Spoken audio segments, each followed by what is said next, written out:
Hello everyone, this is not a promotional video. आप लोग अपना इंस्टाग्राम, फेसबुक या यूट्यूब के शॉर्ट्स, आप लोगों ने वहां पर ये जो फोटो लगा हुआ है यहाँ पर सोनम सर का, ये ऑलरेडी देख ही लिया होगा। और जो मुद्दा है वो भी आप लोगों को पता होगा। जो नीट के पेपर लीक हुए थे, उस नीट के पेपर लीक होने की वजह से तकरीबन 20 बच्चे ऐसे थे जिन्होंने सुसाइड अटेम्प्ट करी।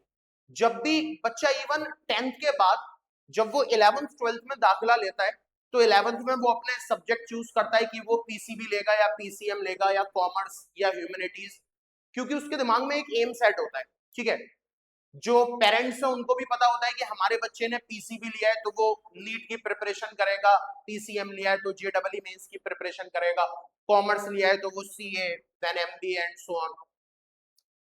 जब सिस्टम में इस तरीके की रुकावट कि कोई भी बच्चा प्रिपरेशन कर रहा है किसी भी पर्टिकुलर कोर्स के लिए या किसी भी पर्टिकुलर एंट्रेंस के लिए, चाहे वो कैट का एग्जाम हो, चाहे वो नीट का एग्जाम हो या जेडबलई मेंस का एग्जाम हो, तो जब वो पेपर लीक हुआ नीट का, तो वो बहुत शॉकिंग रहा होगा इन स्टूडेंट्स के लिए, और उन पर क्या बीती होगी तो वही लोग जानते हैं।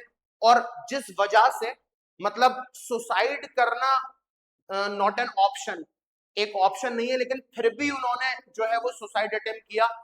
ये यहाँ पर ये शो हो रहा है कि कितना ज्यादा प्रेशर होगा उन स्टूडेंट्स की जगह पर। मैं, आप लोग और जो भी लोग इस वीडियो को देख रहे हैं, कोई भी हो सकता है, हमारे घर का कोई बच्चा हो सकता है, आप भी पर्टिकुलर एग्जाम्स की, पर्टिकुलर एंट्रेंस की तैयारी कर रहे होंगे।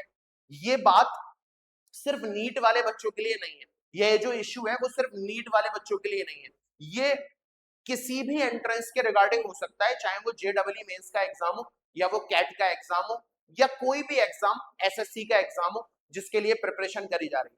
तो ये जो आदमी है, ये जो इंसान है सोनम सर, आपने देखा होगा हंगर स्ट्राइक पर है। इनकी यही डिमांड है कि जो हमारे एजुकेशन मिनिस्टर हैं वो रेजिग्नेशन दें, रिजाइन करें और एक अकाउंटेबिलिटी क्रिएट हो, यानी जो भी डिसीजंस हैं रिगार्डिंग द एजुकेशन वो इस तरह से लिए जाएं और पेपर लीक ना हो। तो इस वजह से ही ये 20 दिन से लगभग इस जो है हंगर स्ट्राइक पर बैठे हुए हैं।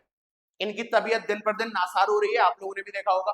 तो ये बिल्कुल भी प्रमोशनल वीडियो नहीं है किसी भी तरीके से, बट जैसे मैं खुद भी स्क्रॉल कर रहा था तो मैंने देखा पूरा इश्यू पड़ा।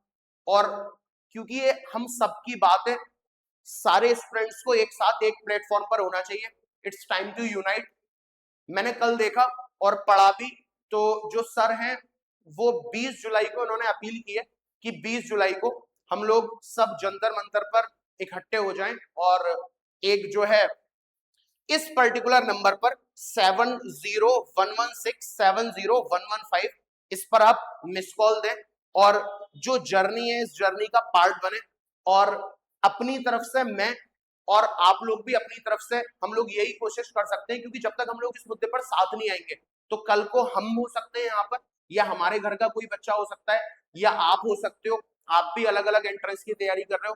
तो मैं ज्यादा कुछ नहीं बोलूंगा, सिर्फ मेरा मानना और मैं चाहत मेरी यही है आप लोगों के सामने, जो भी व्यूअर्स हैं, ये सिर्फ स्टूडेंट्स के लिए ही नहीं है, ये पेरेंट्स के लिए भी है कि आप इस नंबर पर जो है वो एक मिस कॉल दें और इस जो है इसका पार्ट बने। और सुबह 9 बजे से 20 जुलाई को जंतर मंतर से पार्लियामेंट तक जो है वो एक मार्च टाइप का हो रहा है, तो हम सबको वहां पर इकट्ठा होना है।